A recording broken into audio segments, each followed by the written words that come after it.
How's it going, guys? My name is JP. Today I'll be going over the do's and don'ts for verbiage and phrases to use in the field while you're dealing with customers. We're gonna start with the don'ts. That way you know what not to say or what words we consider curse words or words that build buying pressure. Obviously in the field, you don't wanna build buying pressure that makes the customers wanna run away. So I'm gonna go over the don'ts and then I'm gonna give you the do's that you can counteract those curse words.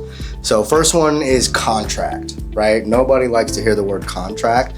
It's almost piercing to the ears for a customer. Red flags immediately start to go up, right? Instead, I'm gonna say something like agreement, service agreement, promotions, right? Things like that. The next don't word is interested. A lot of new reps coming from different backgrounds or have never had sales experience, they go into the sale and they're like, hey, I wanted to see if you're interested in signing up or interested in our service or wanted to see, if this was of interest to you. Using the word interest, immediately the customer, again, throws up balls and they're like, no, I'm not interested, right? Instead, I would use the word like open. Are you open to A, B, C, D, E, F, G? Things like that. The next one would be buy, right? That's a curse word. You're gonna buy or you're gonna pay or the price of. Buy, pay, and price, all three of those mean obviously the same thing, but those words, again, are piercing to the ears of the customer.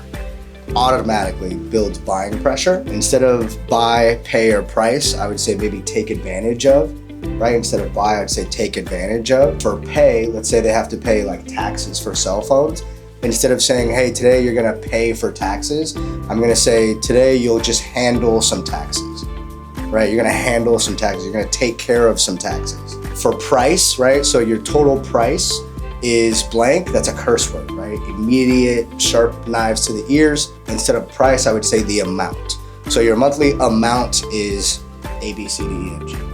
The monthly amount or the only thing that you'll take care of today would be this amount. The next curse word is gonna be sign up or signature, right? We don't wanna walk in and say, hey, do you wanna sign up for our services? Do you want to sign up for our program? All I need is a signature. I'm going to have you sign off on certain things.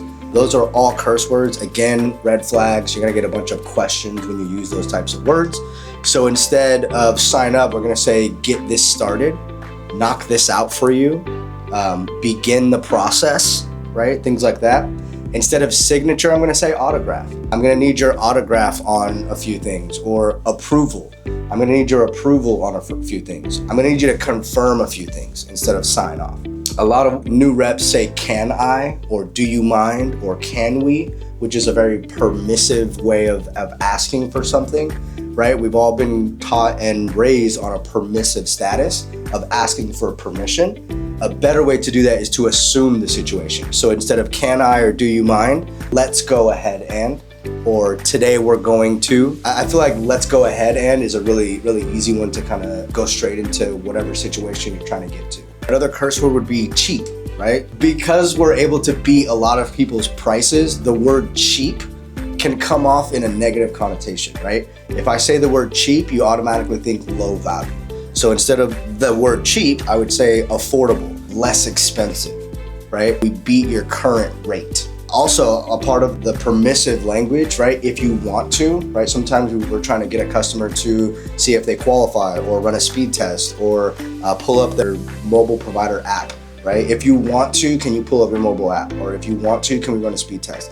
Again, that's permissive and we want to control the conversation. So yeah, all we're gonna do today is, or what we're gonna do today is, or the only thing I can do today is A, B, C, D, E, F, G. So let's go ahead and. Right? It's very forward thinking or forward verbiage, moving the conversation where it needs to go. Last one is lock in, right? A lot of people say, let's lock in your price, let's lock in your promotions, let's lock in whatever the situation is. For me, I like to say reserve, right? Let's reserve this promotion for you. Let's reserve this monthly for you. Let's reserve this situation, however you want to say that. And yeah, so that is the do's and don'ts for verbiage and phrases. I hope it was valuable and something you can implement right away. Make sure you check out the rest of our videos for more, and I'll see you guys next time.